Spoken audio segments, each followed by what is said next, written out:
Good afternoon everyone. I am Florife C. Fontanella and I will discuss to you about the unity with culturally and linguistically diverse families. So now let's proceed to the celebrate diversity. Celebrate the diversity, celebrate the different cultures and languages within your family. So as you can see the first picture, it shows the Muslim culture. So we all know that during pag during sa during sa starting sa Ramadan o after sa Ramadan is gi-holiday jud na as a respect to their culture. Ang Idil Fitr o Idil Adha mangguro to sa sa calendar. And then the next picture shows the Chinese New Year. So we also wala man gi holiday ang Chinese New Year but we also sa ni kanang respect their culture even though everyone is not Chinese or dili insik, but we also do sa ni kanang muadto og establishment or kanang um, department store just to see katong mga dragon nga gasayaw-sayaw o katong mga Buddha gani together with the Buddha nga sa ni kanang nag-celebrate og New Year's Chinese New Year. So mauto. So the next picture shows that Christmas.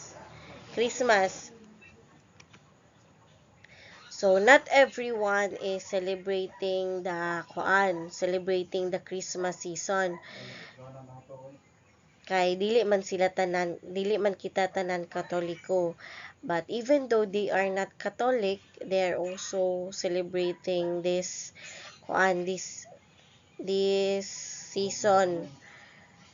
Like for example kanang mag exchange gift ra gud sila or magregalo-regalo ra gud sila sa sa ilang mga friends ug sa ilahang mga families, diba? So mao po na ilahang way of celebrating the Christmas. Then the next is New Year's Eve. So celebrating the New Year as Filipino, everyone will go home, no? Ganahan jud ta nga mo uli ta kay mo spend ta og kanang mo spend ta sa ato ang upcoming New Year together with our families, friends. So magahin jud ta og time to go home just to celebrate with our loved ones. So that is the sa ni celebrate diversity.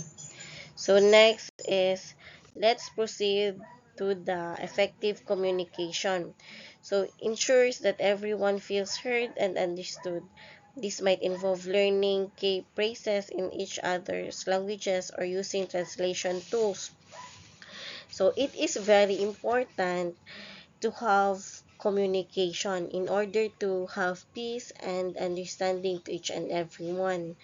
So the problem can be solved and um, to have peace also. Through communicating also, we can express ourselves and we can also understand. We can also have understanding to each and everyone. So that is effective communication.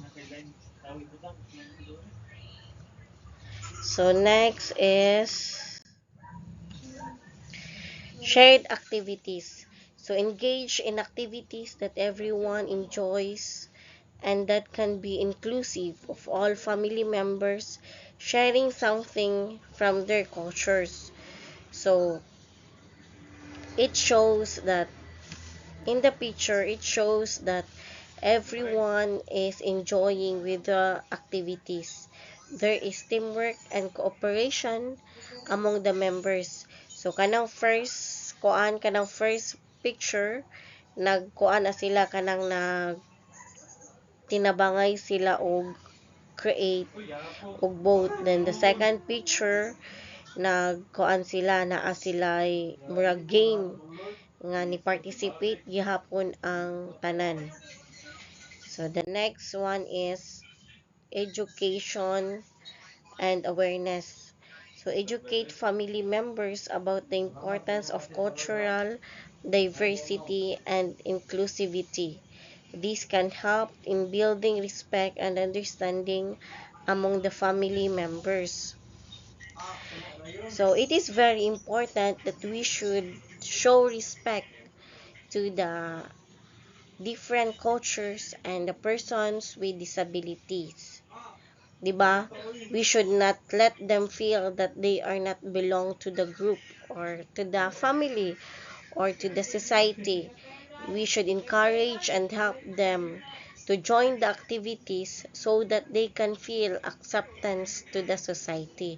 Dili sila ma left behind, dili sila maguol nga naingon ani manggod na amo ko'y disability mo nang gineglect ko nila ana. They can feel kuan sa ni kanam, they can feel that they are belong to the society. So next is create inclusive spaces. Make sure that your home reflects the diversity of your family. So as you can see in the picture, there is a space where everyone will gather or talk to each other.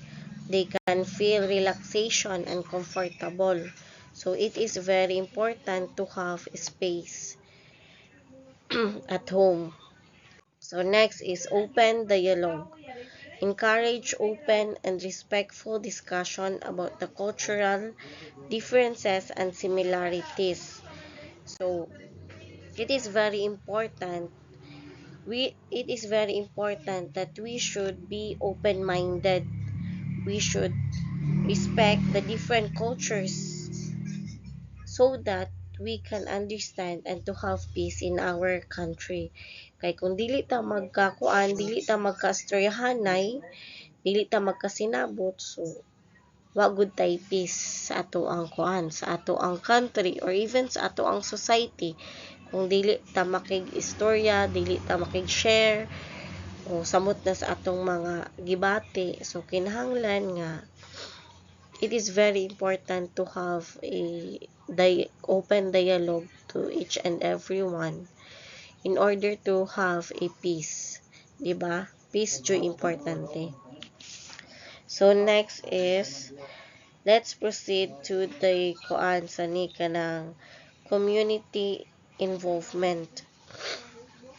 Community involvement is participate in community events that celebrate cultural diversity.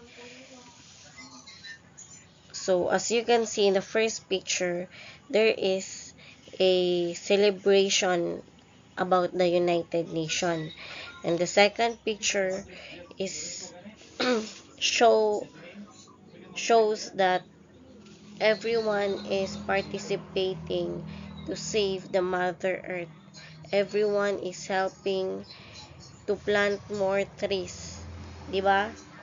Nantawa. So,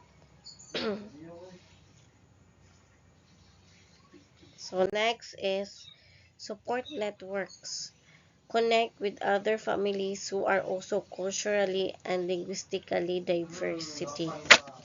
So support network, even though some of our families are far from us, we should let them feel that they are not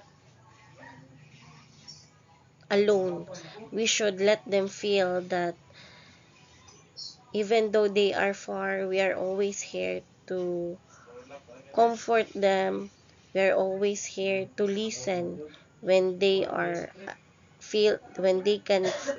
feel sad and uncomfortable. So that's end my report. Thank you and good afternoon.